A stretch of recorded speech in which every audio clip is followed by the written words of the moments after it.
Hi there, folks. My name is Emily. My name's Elle.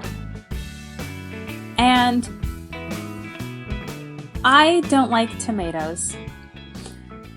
I've been needing to say this for so long because Elle really likes to feed me tomatoes because it's the only vegetable that she can grow and she's very proud of them. And so I try to eat them for her sake because it makes her feel really good that she can actually bring something to life instead of just, well, you should see what happened to the hamster, the goldfish, the cactus, the orchid, the little rose bush outside. Basically not a very living thumb. But she has these tomatoes and they're beautiful, but I hate them. They're so disgusting. And I've been meaning to tell you, and I just thought that doing it in front of all of our fans would help, because then they would hear my screams if you got really mad at me. So this is probably just a ploy for attention. And you probably just really love the tomatoes and you're just saying that. Tomatoes self-seed. There's so many of them. That's why we have to keep eating them. And also the cactus is not dead. It's waiting for it's a phoenix that will be regenerated through itself. Okay. Cacti cannot die. That's our motto. Oh, well, you know, when you say it like that. Yeah. Can we make bumper the stickers? cactus lives yet. You'll see. You'll see. Okay. I'll see. Speaking about things with second lives, what? Oh, you know what? You are getting really good at these transitions. By the way, can you all please applaud for Elle right now? Because that actually is such a good transition into the book we're about to talk about, which is the Westing game. And the reason it's a good transition is because one character who's supposedly dead is not dead and keeps on faking his death like 6 times. So, spoiler alert. Oh yeah, spoiler. But this show is like a perpetual spoiler alert. If you don't already know that, then you haven't listened to enough episodes. And it was published in 1978, so I think we're allowed to say. Yeah, statute of limitations at this point. If people can know that Darth Vader is Luke's father, I think we're good to go. I think I knew that already. Snape kills Dumbledore. Oh, it's Harry Potter. Who cares?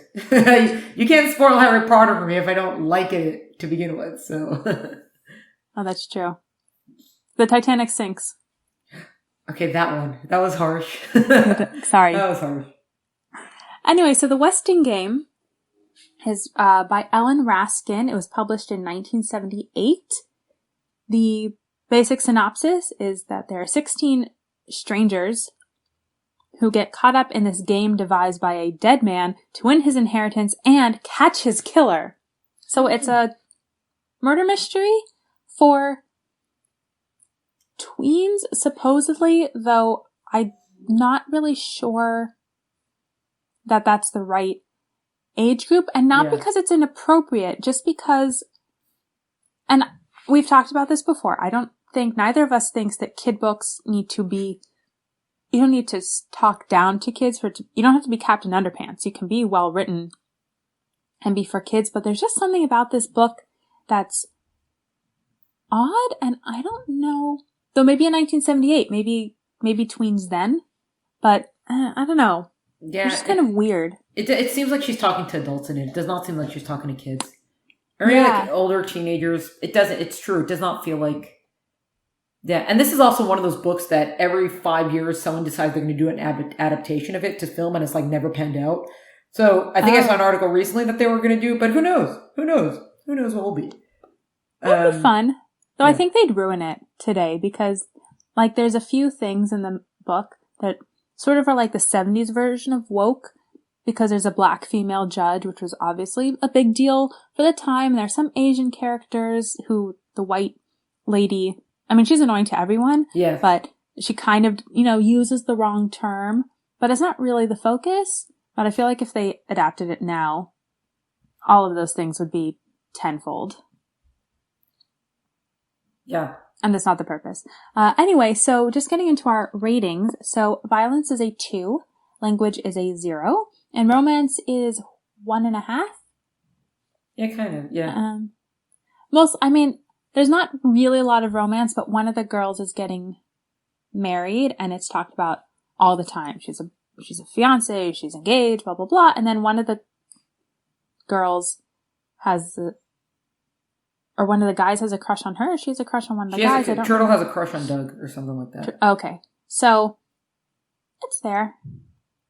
And there's a little bit of a suggestion between two of the couples, that one of the wives and one of the husbands are, I think they just become business partners, but the spouses become jealous of that. So there's enough in there, I think, to make it a 1.5. Yeah. And it's also the way it's described. It kind of reminds you of almost like a Clue thing, or it kind of reminds you of Then There Were None by Agatha Christie. The setup is like they get these 16 people are part of a couple different families, because some of them, it's the same family members. They all get them somehow to move into the one apartment building. And they've all been living in the same apartment building. Then eventually this whole thing is set up for them to, catch the killer. But there's not actually an actual killer. So there's some things that seem like, oh my gosh, he's like, one of you might be the killer. And then none of them are the killer, because there is no killer, because he's still alive. It's one of those things that it has 2 or 3 different endings. And then it keeps making it seem like something big is going to go down, and nothing really big goes down. Because it's short and it's very concisely written, so it keeps your attention and you can keep going through it. But you think that something bigger is going to happen, and it doesn't. It's kind of just fun, and there are certain things that she gets very right with her short descriptions.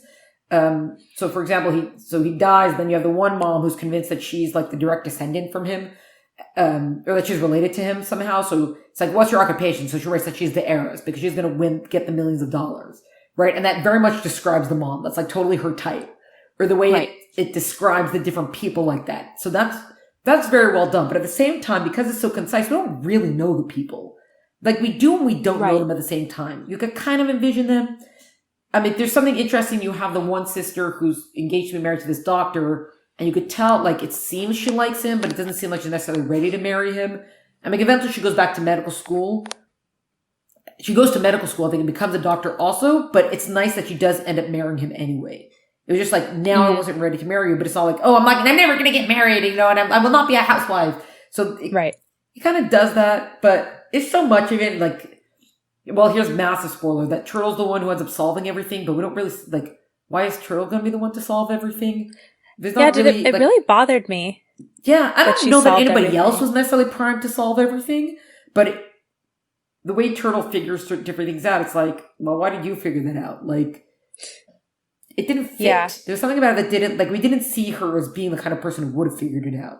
So I'm glad she's playing the stock market at 12, but I don't know, she didn't seem to be the kind who was going to be figuring out the mystery, and even the things that she did figure out, it's okay, randomness. Yeah, it felt like a lot of setup and an interesting concept, but just some things didn't pan out. Even all the clues, and they're supposed to solve this mystery, which, first of all, maybe because the character wasn't actually dead, once you realize that, all of the tension and the drama is lost, because you don't really need to catch a killer. Yeah. So, and then the clues that they're supposed to solve, none of them, by the time they solve it, it doesn't really matter anymore. And it's because the guy, Samuel Westing, loves the United States. So the clues are different lyrics of America the Beautiful, and they're all supposed to figure it out.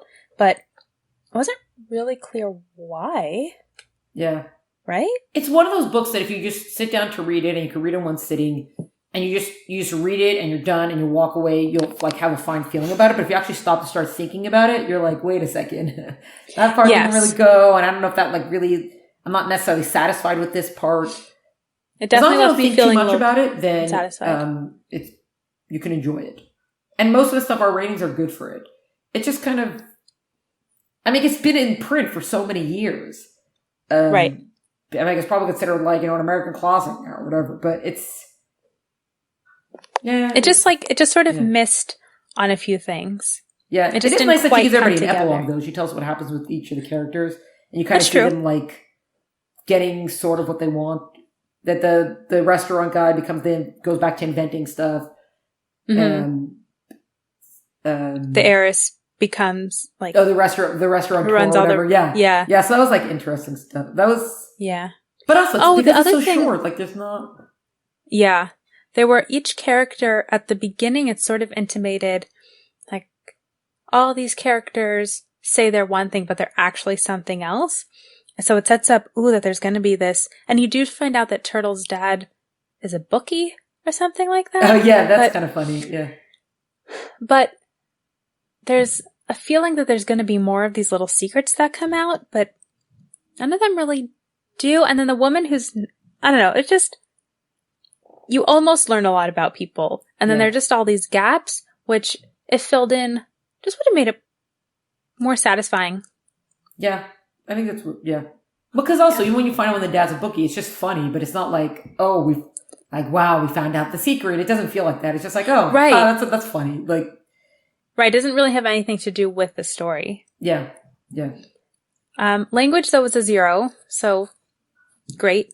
That's always good. I mean, that's one thing that if you did want to have someone younger in your life read it, you could recommend it because of that. And violence, it's there because there are all these bombs that go off, but nobody really gets, I think one person might like break an arm, but no one gets disfigured or hurt like long term. And it's more of and it's not really, it's just these bombs go off, but they're, why am I not explaining this well? Yeah, but you also have him being dead when Turtle first goes into the house and she finds the dead body. And then he collapses in front of everybody and he dies again. He dies 16 times before he actually dies in the epilogue. It's just, yeah, both of those. But I guess what I was trying to say is, right, it's not gory. It's not like these bombs are going off and limbs are flying and there's blood and guts. It's more like they're meant to be diversions. Yeah. They're not really meant to hurt people, so it is a little bit different than bombs in another situation. Yeah, maybe the understatedness of it is probably why they consider it appropriate for a younger audience. Because for a younger audience, they're not going to be too worried about the character development. As in, the same things that an adult might not be satisfied from. I think for a kid, it's fine. Because they see enough of a progression that they'll be happy enough with it. And the characters do grow. To Turtle, yeah. Right. Sorry. That's it. Continue. Maybe that's why. But it's basically a book that you can't think too much about. Right. Just have fun with it. Yeah, exactly. Yeah. So, do we recommend it? I don't know. Yeah, you can. According to what we said, you can make your own decision. No, well, that's fair. Yeah, I think like not here or there about it. Yeah. Yeah. Yeah, it's really all I have to say about it. Yeah, that's all we got. Which means that now we can have more time for trimming the tomato vines, as we all should, to keep them healthy and flourishing and producing many more tomatoes. Can we talk more about this book here? Let me see what else can I possibly say. All right, stop trying to get out of your chores, Emily. You know you love the tomatoes. Okay. Well, thank you all so much for listening, and we'll see you next time. Cheers, peoples. Thank you so much for listening to this week's episode of Oh My Word. We hope you enjoyed it. If you did, make sure to subscribe and write a review. And please share the show with your friends. If you didn't like it, you can share the show with your enemies. Please also follow us on Instagram at Oh My Word Podcast. There we post episode updates, our ratings for each book, and also our personal reading recommendations. Music for the show is by Tim Burke. Editor is Gabriel Yaffe. We'll see you next week.